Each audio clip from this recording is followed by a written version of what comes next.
Talvez a maior batalha épica para um autor nacional seja a publicação completa de sua saga. Recentemente, o autor Leandro Reis finalizou a sua trilogia, O Legado Goldshine, com o lançamento de Eneloc. A saga havia iniciado em 2009 e manteve a difícil tarefa de lançamentos anuais, permanecendo com uma qualidade primorosa de capa e também de book trailers. A história se trata de busca e amizade, basicamente isso. Ela está recheada de virtudes como honra, como coragem, como perseverança, e ela traz uma mensagem de redenção através de uma dos personagens. A protagonista é a Galateia, uma heroína que veste armadura, usa espada, enfrenta dragão, faz de tudo. E ela recebe uma missão do próprio deus dela, o deus Hadraki, que é o deus da vida. Então ela parte em busca dessa missão para tentar completar ela. Só que a Galateia tem os próprios problemas dela. O reino dela ele é ameaçado há séculos por um cara chamado Eneloc. O Eneloc é uma criatura, um ser morto-vivo que foi trazido dos mortos pelo deus Orgo, o deus da maldade absoluta, dos monstros, dessas coisas. E mesmo todos falando para ela que ele é imortal, que o Eneloc é invencível e que existe uma maldição proclamada pelos deuses, ela pega e pensa, se eu juntar esse poder que o Hadraki destinou a mim, que é até para outra coisa esse poder, eu posso tentar derrotar o Eneloc. Então ela parte em busca desse poder. Paralelo a isso, a Elanara Nindra, que quem lê os livros conhece, a Elanara Nindra é a minha bruxa ruiva. Ruiva, né? Eu nunca tinha pensado nisso, eu até ouvi um vídeo agora, há pouco tempo atrás, falando a respeito da raridade das ruivas. Mas a Elanara é a minha bruxa mais querida ali dos livros, todo mundo gosta dela. Todo mundo que leu o primeiro e o segundo é fanático, tanto que eu brinco, eu falo que eu vou matar ela. Né? E a Elanara ela é uma praticante de magia negra. Ela viveu por muito tempo, desde que ela se conhece por gente, desde que ela se lembra. Ela viveu sob o jugo de um cara chamado Sukemaranthus, que é o Senhor das Sombras, que é o que trata o livro 2. Mas esse cara ensinou a magia negra para ela e ajudou ela a aprender como manipular os mortos e fazê-los servi-la, fazê-los executar feitos mágicos para ela. E isso tinha um preço, o sacrifício humano. Então a Elanara ela pegava gente e matava para isso. Às vezes homens, às vezes mulheres, às vezes crianças, velhos, não tinha distinção. E ela tinha que fazer isso toda lua nova. Então a Elanara por mais ou menos uns 19 anos, não, menos, por uns 15, 14 anos, toda lua nova ela matou uma pessoa. E vocês gostam dela, né? A Ideia Editora de Bauru, São Paulo, foi a responsável pela publicação dos 3 livros e também por apostar no então novato autor Leandro Reis. Para nós foi um grande prazer publicar O Legado Goldshine. Nós estamos muito contentes, muito orgulhosos. E foi incrível a gente acompanhar, né, a trajetória do Leandro desde o primeiro livro, em Filhos de Gala. O Leandro ali nos impressionou pela capacidade lúdica de criar um cenário complexo e vários personagens e uma trama muito interessante. É uma narrativa bacana também, já no primeiro livro. Mas a gente já percebeu, a partir, né, dali, que a complexidade dos personagens, da trama, ia ficar muito mais rica no Senhor das Sombras, que foi o livro 2, e agora ainda mais, né, em Eneloc, quer dizer, toda aquela dualidade simplista que poderia estar sendo sugerida no começo da saga, ela vai sendo abandonada. Acho que isso reflete, né, a evolução, um planejamento do próprio Leandro para a saga, né, para a trilogia, a evolução do Leandro como na escritura dele, talvez um amadurecimento também, né, em relação às nuances que cada personagem, a exemplo de cada um de nós podemos ter, né, ao longo dos caminhos da vida. E Quero deixar aqui o parabéns para o Leandro por ter completado a saga de maneira tão brilhante. O grande diferencial dentro do legado Goldshine é sem dúvida o trabalho primoroso na divulgação. Além do autor, também estão envolvidos Leonardo Reis, o irmão de Leandro, que foi responsável pela edição dos book trailers. O desenhista e ilustrador Licínio Souza foi o responsável pelas 3 capas e também por todos os desenhos dos personagens dos book trailers.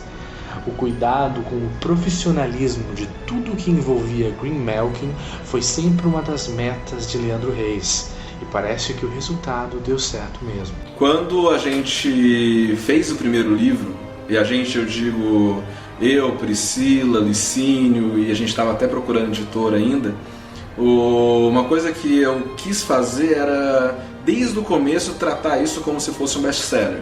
Tratar o legado Goldshine como se fosse aquela coisa famosa que já está divulgada, com a capa que todo mundo quer ver, com o trailer que todo mundo quer ver, com a história que todo mundo quer ver, apesar de eu ser iniciante.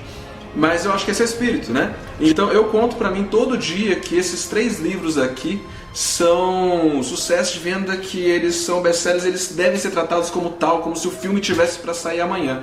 E com esse pensamento, eu fiz o Licínio rachar a cuca lá para fazer as capas, eu fiz o meu irmão varar a noite para fazer os book trailers do jeito que a gente queria, do jeito que eu queria. E a cada coisa que eu quero fazer, eu quero tentar fazer o mais profissionalmente possível. Eu quero que o cara olhe o book trailer e não veja diferença, exceto pela legenda em português, entre os outros. Então eu quero que o cara olhe e veja o melhor. E acho que esse é o ponto forte da divulgação do legado Goldshine. Eu acho que isso chamou muita atenção quando a gente começou lá no Filhos de Galaga e quando a gente soltou aquele book trailer quando a gente soltou o book trailer do Senhor das Sombras. Que o pessoal, apesar da pouca divulgação que a gente fez, comparado a outros livros assim de editoras grandes, a gente teve mais de 5.000 visualizações. Além das exibições que eu faço sempre em eventos e tal, e todo mundo fica de olho regalado, assim, impressionado com o negócio. Porque a qualidade foi sempre em busca do profissionalismo, de uma coisa legal, de uma coisa que atraísse. E eu acho que deu certo. Trilogia lançada, meta de um book trailer superar o seu antecessor cumprida. E agora, o que sobra para o autor além da melancolia? Como é o fim da trilogia para mim? É triste. Dá um vazio assim, porque depois eu estava muito focado no Eneloc. O Eneloc de dezembro até o meio de março foi tudo que eu respirei. Então eu parei de jogar videogame, olha, videogame atrapalha pra caramba. Eu não joguei RPG, vi minha esposa pouco e eu foquei em fazer isso. Então eu escrevi muito. E quando acabou ficou aquela coisa, tipo, eu sento aqui na frente, eu posso começar a escrever de novo, mas eu tô de férias, né? Então eu sento aqui, eu vou jogar um jogo, o jogo perdeu um pouco a graça, eu fico sentindo aquela necessidade de escrever naquele ritmo frenético. Assim. Mas tirando esse vazio que deu do pós-escrito, tem aquele sentimento de quando você termina, quando você escreve ali a última frase. E esse sentimento, ele é indescritível, assim, não dá. Eu tentei colocar alguma coisa no blog, assim, pro pessoal ver o que eu estava sentindo no momento que eu terminei, mas é uma coisa que você quer sair, assim, contar para todo mundo, imprimir, sair distribuindo, olha, ver, né? E só 2 pessoas tinham visto, hoje só 4 leram Eneloc, no momento que eu estou gravando isso daqui. 5 pessoas leram Eneloc. E você quer saber qual que é o resultado, assim. Mas para você mesmo aquilo é satisfação. É fechar um sonho, assim, fechar uma idealização, um projeto. E é um projeto que você cumpriu, assim. E quando você olha aquilo e se divertiu muito com aquilo, e eu me diverti muito com as últimas páginas, na hora que eu matei todo mundo mesmo. Eu tenho projeto de livro em Green Melkin para mais uns 10 anos. Eu tenho história pra caramba, se eu fosse lançar um livro por ano, dava pra fazer tudo em Green Melkin. Mas eu vou escrever o Alexia Garras de Grifo, que é um livro único, que trata da história de uma bárbara no estilo Red Sonja, assim. Se quem acha que ela tá meio machona vai ver a Alexia. Ela tem uma irmã gêmea, que é a Ingrid, que a Alexia Garras de Grifo, a Ingrid a Fúria de Grifo, e tem todo um conflito familiar aí numa estrutura bárbara que eu já criei faz muito tempo. Foi um jogo que eu narrei também, mas foi bem mais curto. Eu já estava um pouquinho mais maduro, já estava escrevendo Filhos de Gallagher quando eu fiz, então já foi um pouco mais focado assim para o role playing, para a literatura. Depois dele eu penso em escrever um livro chamado Requiem para Lair. Lair é o deus da mentira, aliás, é o meu deus favorito, quem não mente, né? Os personagens que morreram no meu livro sabem muito bem que eu minto pra caramba. E o pessoal que convive comigo sabe que eu adoro eu enganar os outros. Mas o o Requiem para Lair é uma história de reviravoltas, assim. Todo mundo que lê também meus contos sabe que eu adoro reviravoltas. Então é um projeto que eu tenho que eu acho que vai ficar bem legal. A ideia dele surgiu com o conto Dia de Caçada, que está lá no meu blog. Depois dele eu tenho uma ideia que talvez faça eu dar um pause nos livros de Grimalkin. Eu estou com uma ideia futurista, estou criando um mundo agora para narrar algumas aventuras, testar o cenário, testar a tecnologia que eu estou inventando. E se isso der certo, vocês vão conhecer um negócio chamado Etérea. Vamos ver, isso é mais pra frente, não é Eternia não. Já basta as comparações que me fazem com He-Man, porque tem um personagem chamado Adam, falam que o Neloque é esqueleto, para com isso. Tá? Não gosto, mesmo. E a Galateia não é a She-Ra. Senhores, esse é Neloque.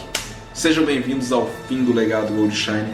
Espero que gostem, espero que divulguem, espero que me mandem e-mails e entrem no MSN para falar comigo se gostaram ou não. Então, pode vir. Falem mal, falem bem, venham falar comigo. Abraço.